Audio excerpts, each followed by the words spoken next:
Alright, what is up guys? It is Robert at Gaming With Me, and welcome to a video talking about my video game collection. As you can see in the background, and as you can see from the title, it is official. But I am selling my video game collection. I'm not really. I'm gonna be honest with you, I'm not really. Bit of a clickbait title, but also not really, because if you see the thumbnail, it's over dramatic. It's more so the topic of selling your video game collection. You know, I'm thinking about, like, how much would I sell my video game collection for? You know, if you go on a website such as VG Price Charting, that's the exact name, that's how I was typing in Google. But that is a website where you could literally list all your video games, your consoles, and everything, and get a price of like what it would probably be. You know, essentially just your net worth in video games. So unless I'm missing anything, I have 807 video game stuff. So that's physical games and consoles combined. 807 video games, which is crazy because it truly doesn't feel like that.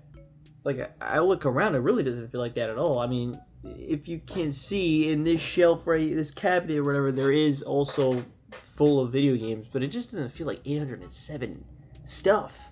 But yeah, it is, and that's crazy, which is cool, to be honest. I like, you know, it's great to have, and it's all games I want to play or have been playing, you know, so it's not like games that I don't really care about. The total cost of my whole collection, if you were to just kind of take the average cost of what they cost today, is, and I'm curious, you should comment down below a guess, but the number is, it cost to have everything I own $25,786. I'll say give or take, because admittedly there's some that are like, I think some of them are literally zero, like they just don't have a price in them, but that's like a handful, it's not a lot. If you do the math, 25,786.49 divided by 807 items, that is $31.95 per item. You know, that kind of, yeah, I feel like that kind of makes sense. You know, you have things that go in the hundreds of dollars from systems, but you have a lot of things that are, you know, $5 to $10, right? So it balances it out to $31. I thought it'd be a little bit higher in terms of that, but it's not. Some people may think that's a lot of money. Some people may view this as a lot of games, but if you are watching this and you're a collector, you probably look at this and be like, yeah, mine is a lot more, or I have a lot more, because this collection is a smaller collection than if you go on YouTube and you see these full set collections of like full system games and stuff, because a lot of people collect to collect. I don't collect to collect.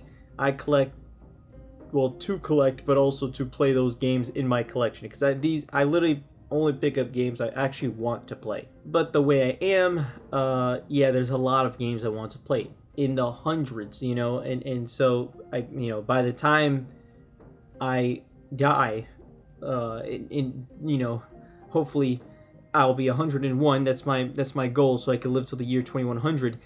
I'll have literally probably a few thousand video games, I'm assuming. You know, at some point they're gonna stop physical copies, so that will limit it, but at some point it will be a few thousand copies of just video games. It'll be like a museum to me, you know? Imagine having like a little library where you could go down the years of your video games. That could be quite fun. And that would be pretty awesome. But of course, we're here to discuss how much would it take for me to sell all my stuff. You would think, well, 26,000 or whatever, right? To get a little bit of profit. Just, you know, 20,000, you buy everything back. No, you know, that's definitely not how it works for me. You know, I've been collecting these games since I was literally a child. I still have my hand-me-down Sega Genesis games. Those would probably be my first games, my earliest signs of games. Then you start to slowly go from there.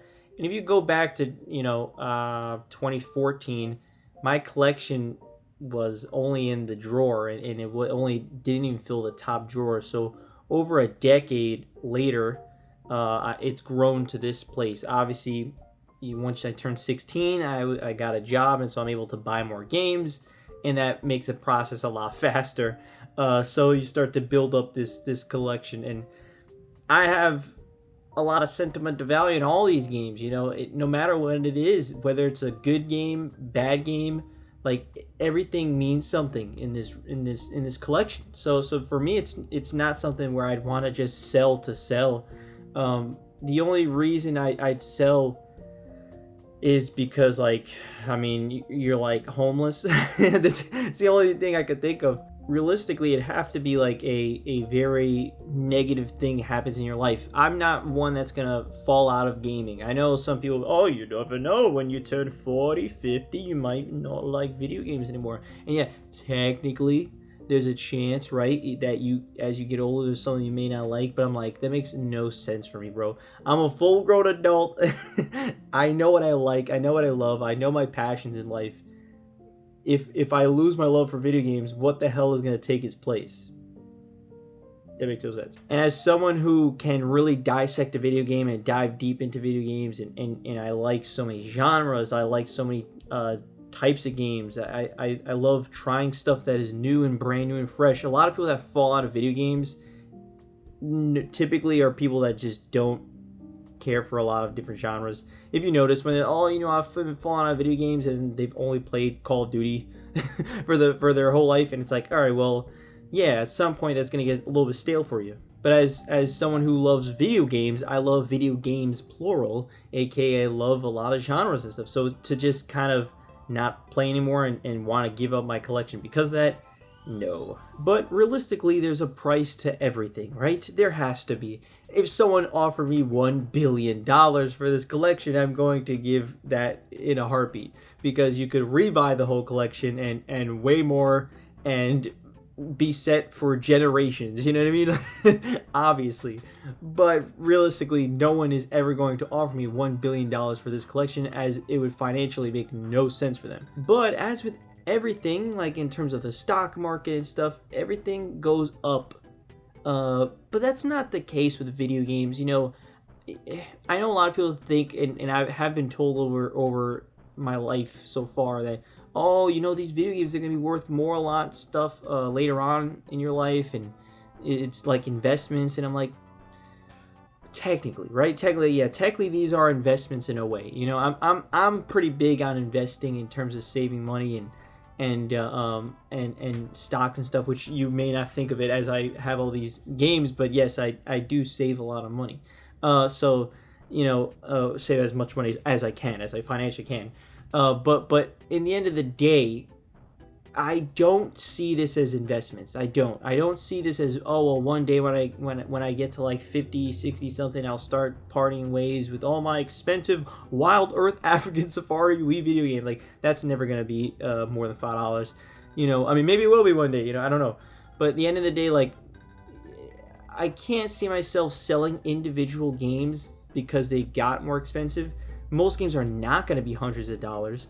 And so it's like, I'm not going to go, oh, well, this game specifically is now $400. Let me go sell it. Like, I'm good. What? I don't know. I don't care enough to want to sell one individual video game for like maybe a $300 profit or for maybe a $320 profit. Like, I viewed, I'm like, I'm good. I don't think that makes sense to me. That's not to knock people that do and want to do that, treat it as investments. Because if you notice, there's a lot of collectors on this platform that have all their shit sealed and they never play these games, so they don't really play video games, but they just collect video games and then they treat it as investments for later on, I guess.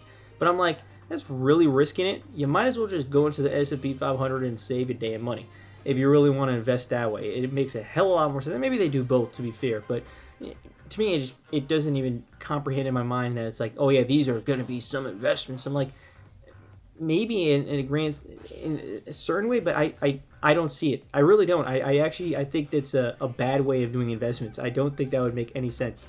If you're looking for, to flip it, I'm like, so you're gonna get 100% back years from now, maybe decades from now. That's like such a long-term investment for some physical item that could potentially break or go bad. Like, no, that doesn't, to me, it doesn't comprehend in my mind. as someone who does like the stocks and stuff, I'm like, yeah, that makes zero sense to me. I'm good. For me, these games are always about the games. I'm about playing them. I'm about enjoying them. Obviously my backlog. I have a bunch of games that I'll be playing and making full-fledged episodes on them. And really taking a look at these games that are either classics, games I've never played before, and for me, it's just I would never be able to just part with individual games too. It just doesn't make sense. But realistically, again, how much would it take? Yeah, I don't know. I'm sure that number will go up and down, like the overall. If someone really wanted to come to me and say, hey, I want to buy your entire collection, it'd have to be a really high price. The minimum 6 figures, I feel. It has to be at the minimum 100,000 because I want to be able to rebuy everything, which, again, wouldn't make sense. Like, that guy, the person that's buying this, unless it's because it's me, maybe one day I became a famous man or something, right? And they're like, all right, well, I bought Robert's collection. Whoa, that's like a big thing, it gets extra price tag as if it was like a celebrity, I bought this celebrity's collection, and then that celebrity could go and buy games at a lower price. I don't know. To me, like, it'd have to be somewhere like 100,000 or above for me, because I'd want to rebuy everything, and then have a healthy profit after that. But financially, for that person buying it, would make no sense. Why would that person give me $100,000 when they could I just said it was 25,000, right? I mean, yeah, we're talking. Let's say, unless it's today. Let's say it's 10 years from now, and I have quadrupled the amount of games, and maybe it does equal to $100,000. I doubt I'll have quadrupled the amount of games. It doesn't even make sense. But like, you get what I'm saying? That's the only way. But even then, my price would be higher than it would be like 200,000. So I don't know. That's I mean, technically, if it was 200,000, technically it should be like 400,000 because that's like a 400% return. So it would have to be like a 400% return sort of thing. So if it's 25,000, it'd have to be like 100,000 at this current moment. So I'd have to get a 400% return on my collection in order to sell it. That's me. That's my thing.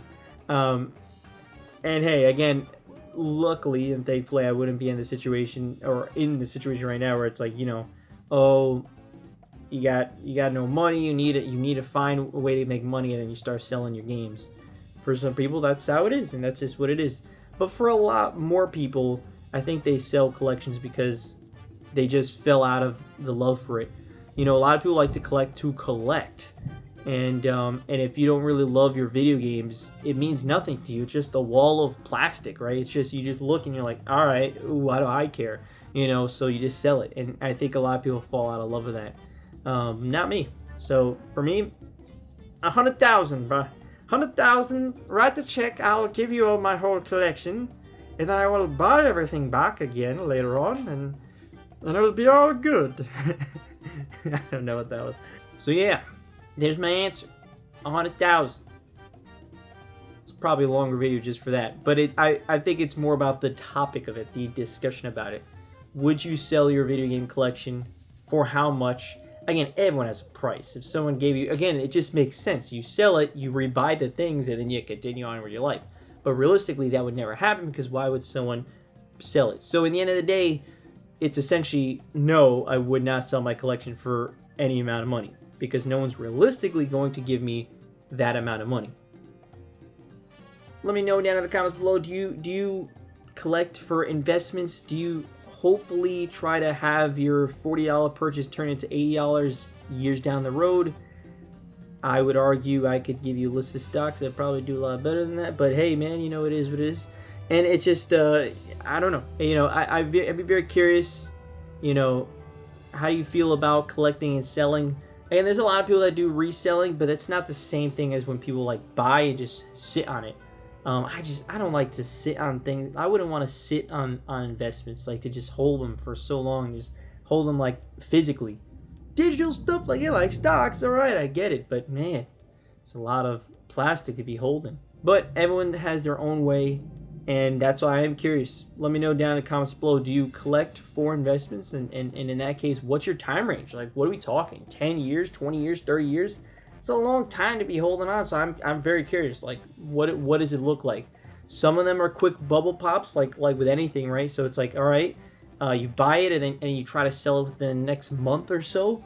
I get that. That's essentially just scalping, but it's investing in a different type of way. But if you don't do collecting for investing, let me know what your price would be, because again, everyone has a price, and realistically, you probably have more games than I do. You just don't know.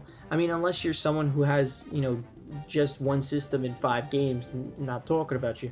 But the people that do buy a lot of games, what is your price? What would it be? What would it be? Some people don't care about what they own. They don't really have that attachment to this stuff. They don't really view the experiences in a box. Each of these games that I've played at least and finished are experiences, memories in a box, and that's why I like, and I love the box art. I love the inside. I love the disc. Looks cool. I like it. So I would never sell, especially individual games. Definitely not. But yeah. Let me know down in the comments below. I'll see you all next time. Different sort of video. I thought it'd be kind of fun. So yeah, let me know down in the comments below. I'll see you all next time. Peace. Sleep till night. Keep me in hide and remind me when I'm old. That's life told me thrice. Trapped inside but should be out, I know. Peace and sleep till night. Keep me in hide and remind me when I'm old. 20 years old, don't know where to go. Shit, I guess I'm now able to